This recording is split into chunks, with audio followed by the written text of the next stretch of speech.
When we think of the Middle Ages, the first things that come to mind are cold castles, drafts, and people sleeping on straw. We imagine that there was no comfort at that time, let alone warm sleep. But is that really the case? In this video, we'll break down all these tricks and myths. We'll learn how medieval people slept, what they used to keep warm, and how they managed to survive in harsh conditions. We will compare their methods with ours. And you may be surprised to learn that much of what we consider modern was invented in the Middle Ages. There once was a knight, so bold and... Much of what we know about the Middle Ages are myths that have little to do with reality. People in that era were much more inventive than we tend to think. They knew how to stay warm and how to make their lives comfortable. And many of their methods still work today. Watch the video to the end, and you'll learn how medieval people slept much warmer than we think, and how they were able to invent the warm things we still use today. Many people think that medieval people slept on floors covered with straw. This image has become ingrained in our minds thanks to movies and books. But this is not entirely true. There was straw on the floor, of course, but it was used more as insulation and covering than as the main place to sleep.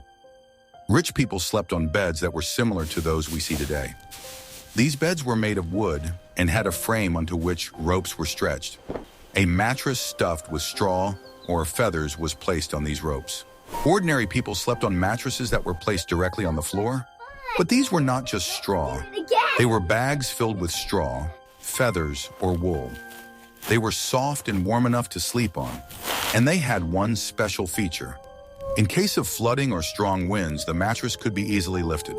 Indeed, medieval beds, especially in the homes of the nobility, were objects of luxury and comfort.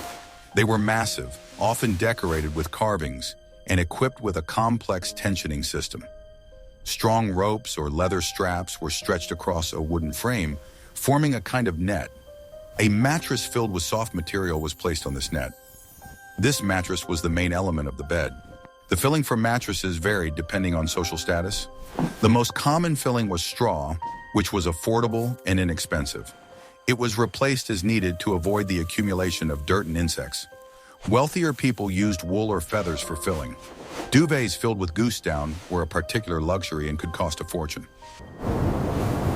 For ordinary people who could not afford a bed, a mattress laid directly on the floor served as a place to sleep. But it was not just an uncomfortable place to sleep. The floor was also covered with straw or reeds, which served as insulation from the cold stone floor. This straw was not just rubbish. It was regularly changed and cleaned to maintain hygiene in the house. This mattress, or futon, was a very practical item. It was lightweight and could be easily moved from place to place. If necessary, it could be rolled up and put away. This was especially convenient in homes where one room served as both a bedroom and a living room. Ultimately, medieval people were much more inventive than we tend to think. They used the materials available to them to create comfortable sleeping conditions, and many of their ideas are still relevant today. Their beds were designed to retain heat. Their mattresses were practical and comfortable. What do you think was the biggest advantage of a straw-filled mattress over a modern orthopedic mattress? Share your thoughts in the comments. In the Middle Ages, a bed was not just a place to sleep. It was a real fortress of warmth. Beds had high headboards and sidewalls that protected the sleeper from drafts. Thick curtains or a canopy hung over the bed, creating an enclosed space where body heat was retained.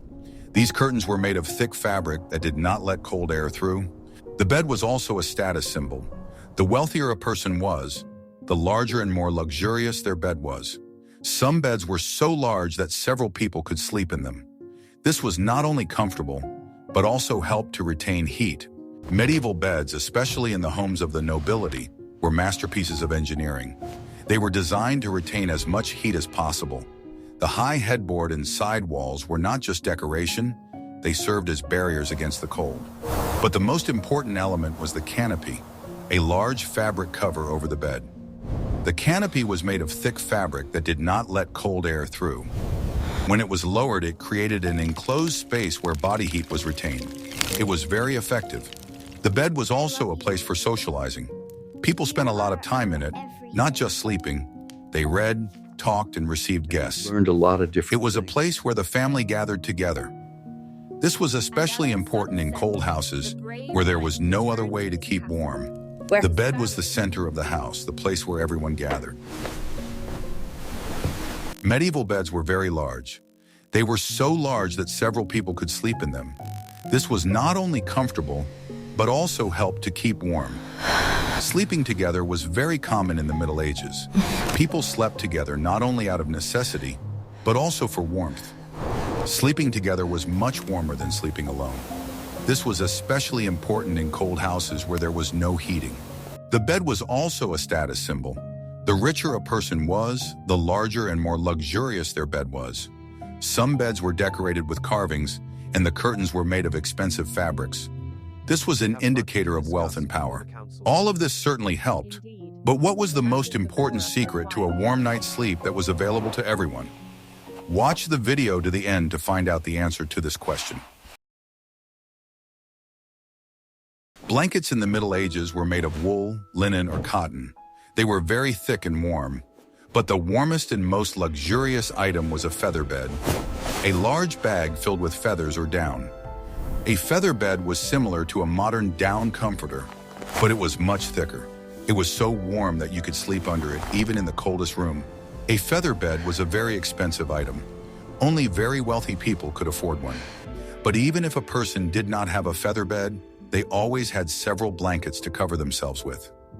These blankets were made of wool and were very warm. Textiles played a crucial role in keeping medieval homes warm. The main materials were wool, linen, and less commonly, cotton. Wool was valued for its insulating properties. Blankets woven from sheep's wool were heavy and dense, capable of trapping the heat emitted by the body.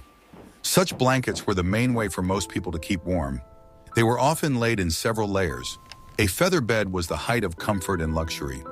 It was a large bag made of thick fabric and filled with feathers. Feathers from waterfowl such as ducks and geese were usually used for feather beds because they were softer and retained heat better. Making a feather bed was a laborious process. A large number of feathers had to be collected, cleaned, and stuffed into the bag. It was very expensive. At that time, it was not customary to use sheets. People slept directly under blankets, often in their clothes. It was practical and comfortable. In addition, it helped to retain heat. Nightwear, which we will discuss later, was also part of the heat retention system. Blankets and quilts were also used for decoration. They could be embroidered with patterns or coats of arms, which emphasized the status of the owner. Blankets decorated with gold or silver thread were especially prized. Keeping warm was a very important issue. People knew that if they got cold, they could get sick. Therefore, they paid a lot of attention to blankets and quilts. They were not just household items, but vital necessities. Ultimately, duvets and blankets were part of the medieval system of heat conservation. They were proof that people in that era were much more inventive than we think. They used the materials available to them to create comfortable sleeping conditions. And many of their ideas are still relevant today. An additional element that helped to retain heat was quilts made using the patchwork principle. Several layers of fabric were sewn together, with wool or other filling laid between them. This was not only practical, but also beautiful, as patchwork quilts could be decorated with various patterns. In addition, blankets were often passed down from generation to generation, and each one had its own history. They were a symbol of family values and traditions. This shows that people in that era cared not only about comfort, but also about preserving their history. Special attention was paid to materials. Linen was lighter and cooler, so it was mainly used in the summer. Wool was heavier and warmer, so it was used in the winter. Cotton was expensive and only very wealthy people could afford it. All these details show that medieval people were very attentive to their daily lives. They did not perceive things as disposable. They made them with love and care so that they would serve them for a long time. This philosophy was part of their culture. It was what helped them survive in harsh conditions and maintain unity. Ultimately, feather beds and blankets were not just everyday items, but part of the medieval system of heat conservation. They were proof that people in that era were much more inventive than we think. They used the materials available to them to create comfortable sleeping conditions, and many of their ideas are still relevant today. Medieval people were very inventive when it came to heat conservation. They used various tricks to keep warm. For example, they placed coals in special pots, which they put under the bed. These pots slowly released heat, which helped to warm the bed. It was a kind of prototype of a modern hot water bottle. They also used warm bricks, which they wrapped in cloth and placed in their beds. These bricks were heated by the fireplace and slowly gave off heat. This was very convenient. Medieval people approached the issue of warmth with practicality. They used whatever was at hand to keep warm. One such device was called a hot pot. It was a ceramic or metal container that was filled with hot coals and then placed in the bed. The pot slowly gave off heat, warming the bed. Another common method was to use warm bricks. Bricks are known to retain heat well. They were heated by the fireplace, wrapped in cloth, and placed in bed. This was very convenient, as bricks did not emit smoke and could not catch fire. Hot water was also used. At that time, it was not customary to take baths, but people used hot water to keep warm. They poured it into leather bags or special containers and placed them in bed. This was very effective. But what if you didn't have access to fire or hot water? Medieval people used other tricks as well. For example, they slept in warm clothes. Long nightgowns made of thick wool or linen helped to keep them warm. Nightcaps, which were worn on the head, were very important as most of the heat escapes through the head. They also used warm things that they put in bed. For example, they could put a warm stone or even just a warm dog in bed. In those days, animals were part of the family, and they helped to keep warm. These tricks were part of their lives. People knew that in conditions where there was no heating, they had to use whatever was at hand. They were very inventive, and their methods still work today. Many of us still use hot water bottles to keep warm. But what if you don't have pots of coal or warm bricks? Medieval people found a solution to this problem, and it turned out to be so effective that it is still used today. Ready to find out what it is? Sleeping together was very common in the Middle Ages. People slept together not only out of necessity, but also for warmth.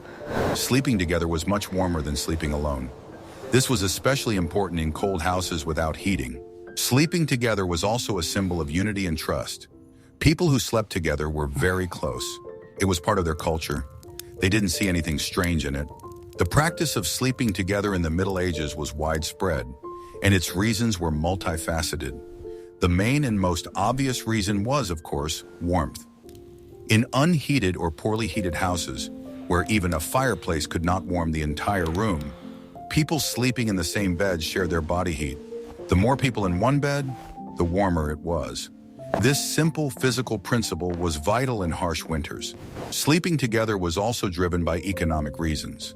Beds, especially large and well-made ones, were expensive pieces of furniture. Families who could not afford several beds shared one. It was practical and economical. In some cases, even the master and servants would sleep in one large room to keep warm. Another reason was safety. Medieval houses were not very well protected from robbers or wild animals. Sleeping together provided a sense of security. People felt safe when they slept together. This was especially important in rural areas where bandits were common. Sleeping together also had social significance. It was a symbol of unity and trust. People who slept together were very close. It was part of their culture. They did not see anything strange in it. On the contrary, sleeping together was a sign of friendship and solidarity. This practice was common not only among peasants, but also among the nobility. In large castles with many rooms, people still preferred to sleep together to keep warm. In some cases, even the king might sleep in the same room as his servants. Sleeping together was also used for communication. Before going to sleep, people could talk, share news, and discuss plans for the next day. It was a time for communicating with family and friends. Ultimately, sleeping together was not just a practice, but part of medieval culture. It was driven not only by necessity, but also by social reasons. It was what helped people survive in harsh conditions and maintain unity. This practice was so effective that it is still used in some cultures today. It is proof that medieval people were very resourceful when it came to staying warm and maintaining unity. This cultural feature was also reflected in the architecture of houses.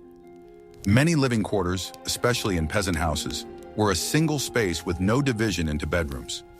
All family members, and sometimes their guests, slept in the same room. This layout was not only economically advantageous, but also promoted communal living.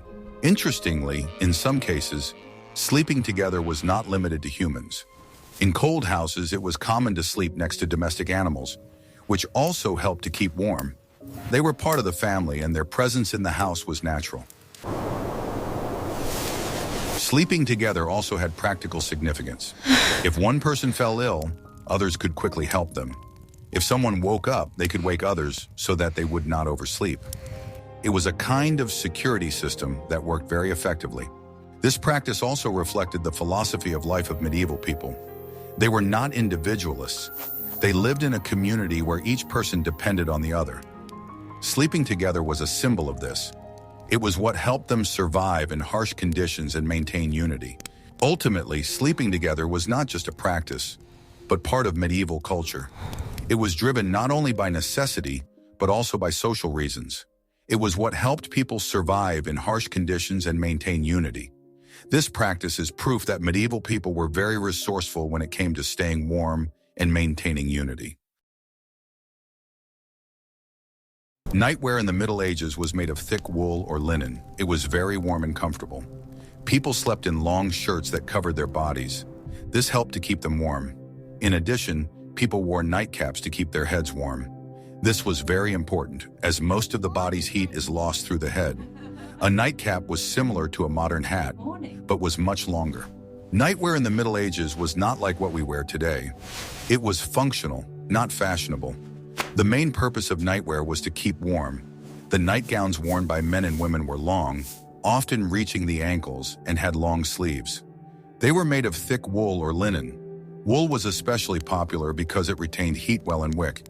Nightcaps were an essential part of nightwear. They were similar to modern hats, but much longer. They covered not only the head, but also the neck. This was very important, as most of the body's heat is lost through the head. Nightcaps also protected the head from drafts, which were common in medieval homes. In addition to nightgowns and caps, people also slept in stockings and shoes. In those days, it was not customary to take off one's shoes before going to bed. This was practical, as shoes helped to keep warm. The stockings worn by men and women were made of wool and were very warm. Nightwear was also used for protection. In those days, it was not customary to use sheets. People slept directly under blankets, often in their clothes. This was practical and comfortable. In addition, it helped to keep warm. Nightwear also protected the body from rough blankets and mattresses. Nightwear also had social significance. The wealthier a person was, the better their clothing was. Wealthy people wore nightshirts made of fine linen or silk. They were decorated with embroidery and lace. This was an indicator of wealth and status. Nightwear was part of medieval culture. It was what helped people survive in harsh conditions. It was proof that people in that era were very inventive when it came to keeping warm. But if long shirts and funny hats were so important, what about the most important source of heat in the house? Let's talk about medieval fireplaces right now. The fireplace was the center of the medieval home. It was not only a source of heat, but also a place to cook food. The fireplace was large and open, allowing it to heat the entire room. But the heat from the fireplace dissipated quickly, and a bed that was far away from it could be cold. To keep warm, people placed their beds in corners where there were fewer drafts. They also used thick curtains to cover doorways and windows. This helped to keep the heat inside the house. The fireplace in a medieval house was not just a source of heat, but the center of life. It was a place where the whole family gathered, where food was prepared, and where clothes were dried. The fire in the fireplace burned constantly, as it was the only source of heat. The problem was that the fireplace was open, which allowed it to heat the entire room, but also allowed the heat to escape quickly. Most of the heat escaped through the chimney, and cold air entered the house through cracks. To solve this problem, people used various tricks. They placed beds in corners where there were fewer drafts. Corners were the warmest places in the house because they were protected from the wind. They also used thick curtains to cover door and window openings. These curtains were made of thick wool or linen, which did not let cold air through. But the fireplace was not the only source of heat. People also used special stoves that were placed in rooms. These stoves were similar to modern fireplaces, but were more efficient because they could be closed and retained heat. They were very popular in the homes of the nobility. To keep warm, people also used carpets and tapestries. Carpets laid on the floor helped to retain heat. Tapestries hung on the walls also helped to retain heat. They were made of thick wool and were very warm. They were also used for decoration. Ultimately, the fireplace was the heart of the medieval home. It was what helped people survive in harsh conditions. It was proof that people in that era were very inventive when it came to keeping warm. The efficiency of the fireplace, in addition to its main purpose, was enhanced by a number of simple but effective techniques. For example, niches were often made in the walls above the fireplace, which were used to store food. The heat from the fireplace helped keep the food from spoiling and also provided additional heating for the wall. In addition, a wooden beam was often installed above the fireplace to protect against falling ash and sparks, as well as to serve as a place to dry clothes. In the homes of the nobility, fireplaces were much larger and more elaborate. They could be decorated with carvings and have hoods to help remove smoke. But even in the simplest homes, the fireplace was the center of life. It was a place where the whole family gathered. In addition to fireplaces, some homes used other sources of heat. For example, in homes without fireplaces, people used special braziers that were placed in the center of the room. Braziers were like large bowls filled with coals. They slowly gave off heat, which helped to keep people warm. During the cold season, people tried not to leave the house unnecessarily. They gathered around the fireplace to warm up and spend time together. It was a time for socializing, storytelling, and games. It was a time when the family came together. Ultimately, the fireplace was the heart of the medieval home. It was what helped people survive in harsh conditions. It was proof that people in that era were very resourceful when it came to staying warm. Houses and castles in the Middle Ages were built of stone and wood. They were very large and had high ceilings, which made them cold. The windows were small and had no glass, which made them even colder. But people knew how to deal with this. They used thick walls to keep the heat in. They also used thick curtains to cover the windows and doors. This helped to keep the heat inside the house. The construction of houses and castles in the Middle Ages was driven not only by aesthetics, but also by practicality. The main goal was to create a reliable shelter from the cold, wind, and precipitation. To do this, they used thick stone walls, which were good insulators. Stone heated up slowly and cooled down slowly, which helped keep the heat inside the house. The windows were small and narrow. This was done not only for protection, but also to conserve heat. Less heat escaped through small windows than through large ones. Instead of glass, oiled cloth, parchment, or even thin plates of horn were used. These materials allowed light to pass through, but did not allow cold air to pass through. Later, windows with mica appeared, which were more effective. The doors were also very thick and had iron hinges. This was done to protect against enemies, but it also helped to retain heat. The doors were covered with a thick layer of wood, which was a good heat insulator. The gaps in the doors were plugged with cloth to prevent cold air from entering. In addition, various tricks were used in homes to conserve heat. For example, castles had special rooms with fireplaces that were isolated from other rooms.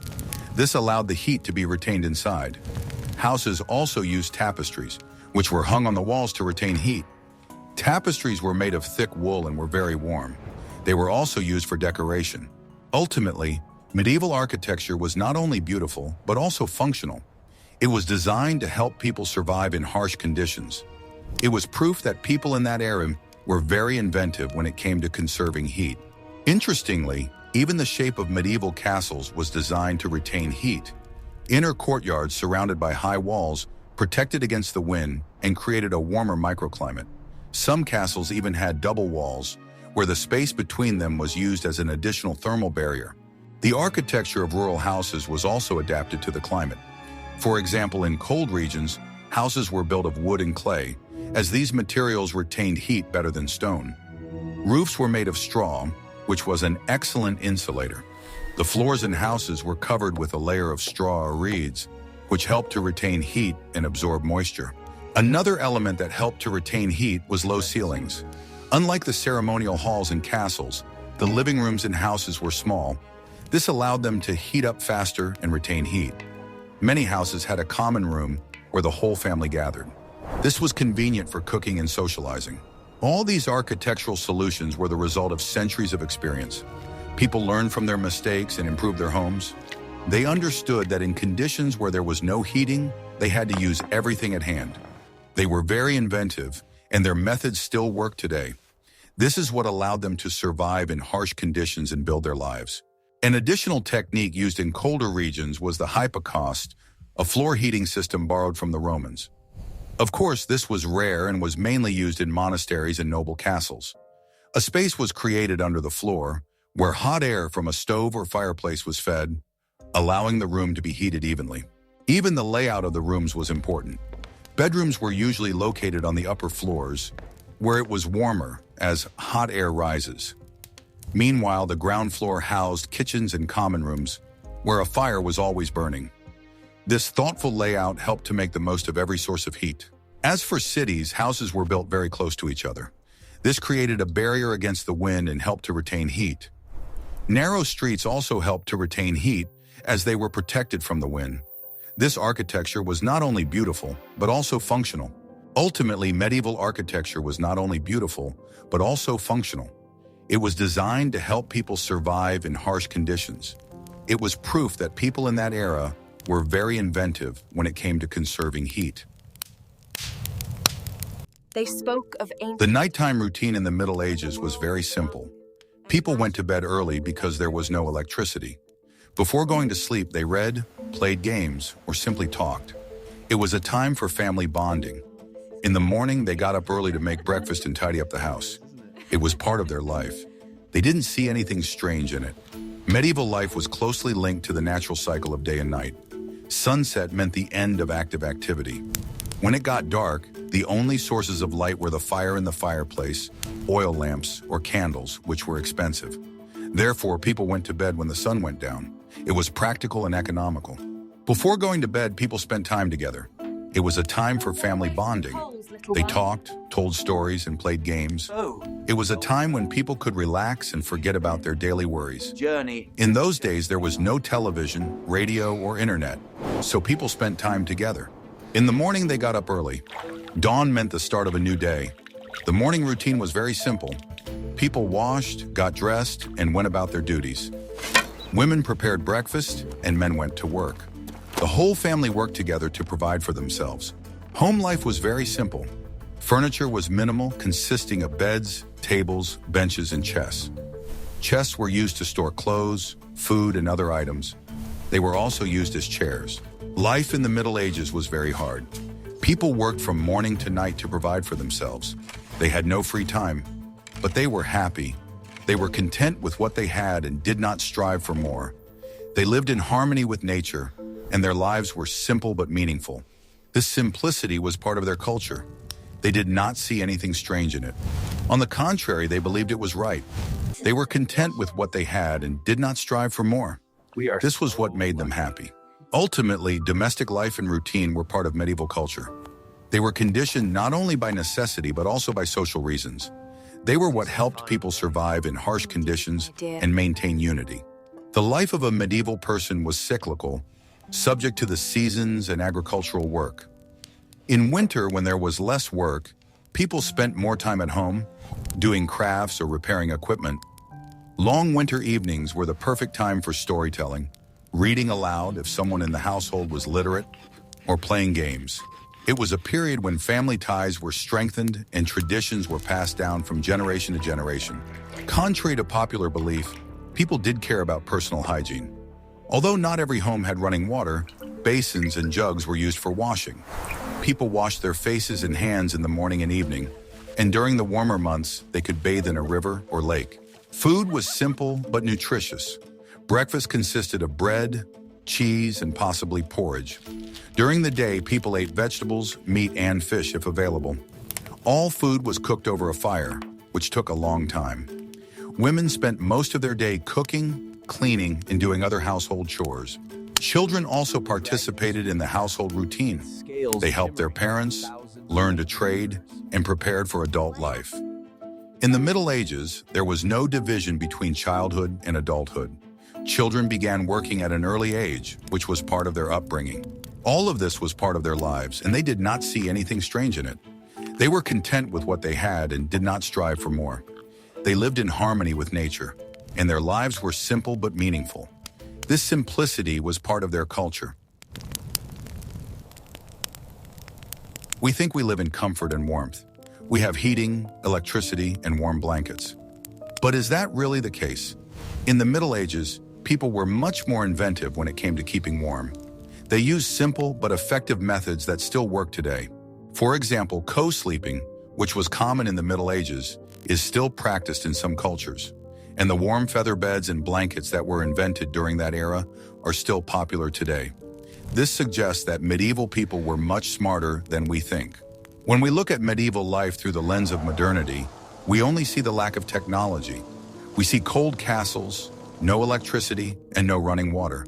But we don't see the ingenuity that was part of their lives. Medieval people had to be inventive to survive. They couldn't go to the store and buy a hot water bottle or a warm blanket. They had to make everything themselves. Let's compare, for example, a medieval bed with a modern one. A modern bed has a mattress, pillow, and blanket. It is comfortable, but not always warm. In the Middle Ages, a bed was a real fortress. It had high side walls, a headboard, and a canopy, which created an enclosed space where body heat was retained. This was much more effective than a modern blanket. Let's also compare hot water bottles.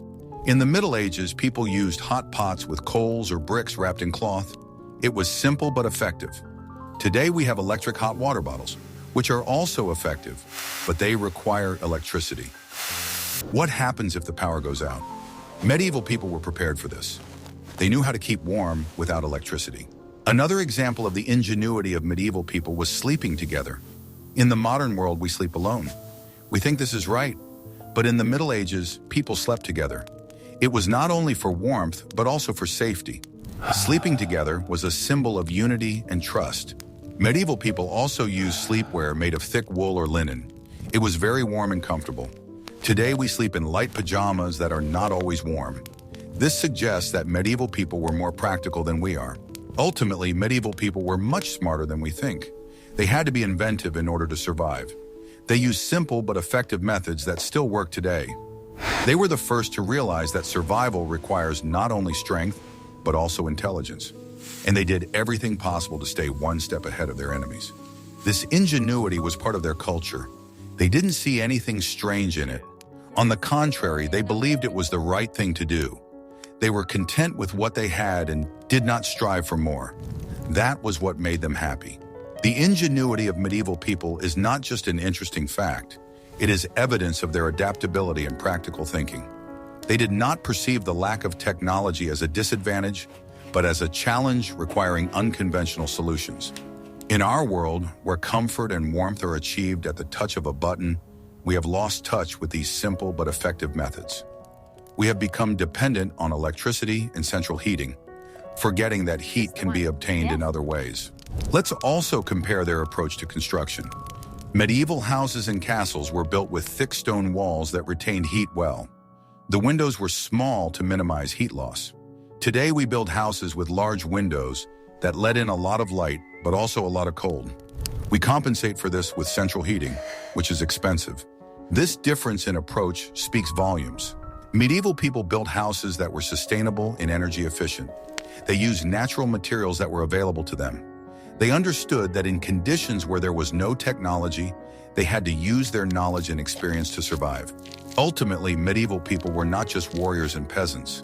They were engineers, inventors, and strategists who knew how to survive in harsh conditions. They were the first to turn comfort into a science, where every element mattered. And that was what allowed them to survive and thrive for many centuries. We have come to the end of our journey through the world of medieval sleep, but there is still so much more to discover in history. What do you think was the most surprising thing about this system?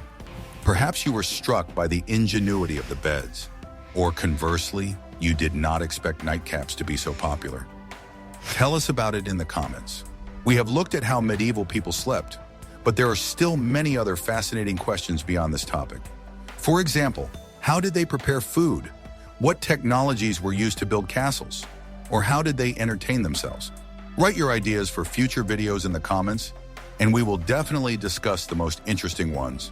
And if you like this video, subscribe to the channel so you don't miss new episodes.